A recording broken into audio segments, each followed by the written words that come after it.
अब पिछली कक्षाओं में हमने जाना व्याकरण के शुद्धियों के बारे में, भाषा बन के बारे में। अब हम जैसे इस पर सवाल कर सकते हैं, हिंदी भाषा कैसी होनी चाहिए। मानव जाति के लिए भाषा एक परम संपत्ति है। आज मनुष्य ने प्राणी जगत में जो उच्च स्थान पाया है वह केवल भाषा की ही बदौलत। वैज्ञानिकों की राय की भाषा के बिना हम बिल्कुल चिंता ही नहीं कर सकते। इसलिए हमारी भाव प्रकट करने की शक्ति बहुधा भाषा की उन्नति पर अवलंबित है। भारतवर्ष में आज तक जितनी भाषाएं प्रचलित हैं उनमें हिंदी का स्थान व्यापकता की दृष्टि से सबसे ऊंचा है। और भी कई कारणों से हिंदी भारतवर्ष की राष्ट्रभाषा होना चाहती है, जिनमें से एक तो उसका उच्चारण है जो अक्षरों के ही अनुरूप है। जैसा वो बोली जाती है वैसे ही सुनी जाती है, जैसे सुना जाता है वैसे ही बोला जाता है। दूसरा कारण उसका आसानी से बोध होना है। दक्षिण भारत को छोड़कर भारत के प्राय सभी प्रांतों में हिंदी थोड़ा बहुत समझी जाती है और हमें पूरा विश्वास है कि थोड़ा प्रचार होने पर दक्षिण देश में भी वह सहज ही में लोगों को समझ में आने लगेगी। हिंदी भाषा की उत्पत्ति भारत की प्राचीन भाषा संस्कृत से बनी हुई अपभ्रंश भाषाओं से हुई है,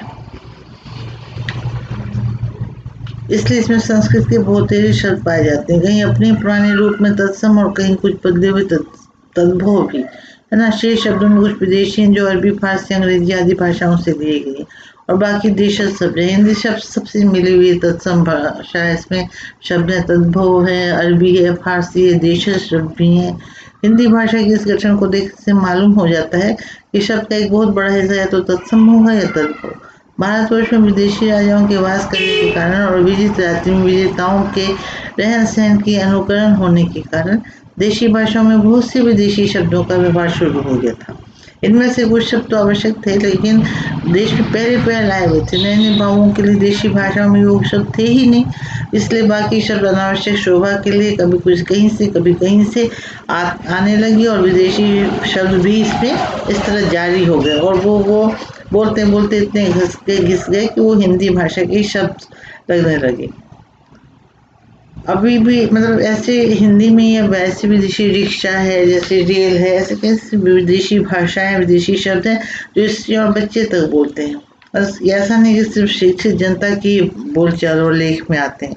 मुसलमान बादशाहों के समय राजा और प्रजा की बातचीत की आसानी के लिए हिंदी को एक नया रूप मिल गया, जिस पर अरबी फारसी का बहुत प्रभाव पड़ा और वही उर्दू है।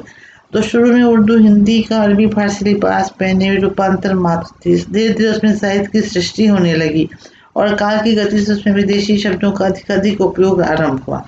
इसका फल यह हुआ कि शुरू में तो हिंदी और उर्दू में थोड़ा ही अंतर था, परंतु बाद में वो भेद इतना बढ़ गया कि लोगों को शक होने लगा कि वे एक ही भाषा है दूसरी।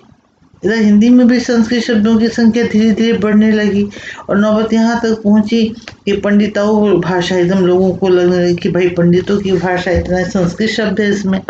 तो इस तरह से बचने के लिए कई बार तद्भव तत्सम शब्दों का मिलावट हिंदी में ज़्यादा होने लगा। उर्दू उसका साथ खोती गई, उर्दू उधर अरबी और फारसी से समृद्ध होती गई और उर्दू ने अलग रूप अख्तियार कर लिया, हिंदी ने अलग। इसके बड़े बड़े खेमे हुए बड़े बड़े विद्वानों ने इसके खिलाफ लड़ाइयाँ लड़ी और फिर हिंदी का जो वर्तमान रूप हमारे सामने है उसमें भी अभी कई बार विवाद होते हैं कि इसमें कई अलग अलग प्रादेशिक शब्दों के इसमें समावेश है, वो नहीं होना चाहिए। तो अगली क्लास में हम ये देखेंगे कि और कैसे क्या हिंदी में ये जो आई अलग अलग भाषाओं के शब्द हैं उनका होना उचित है या नहीं, इस पर हम फिर अगली क्लास में बात करेंगे।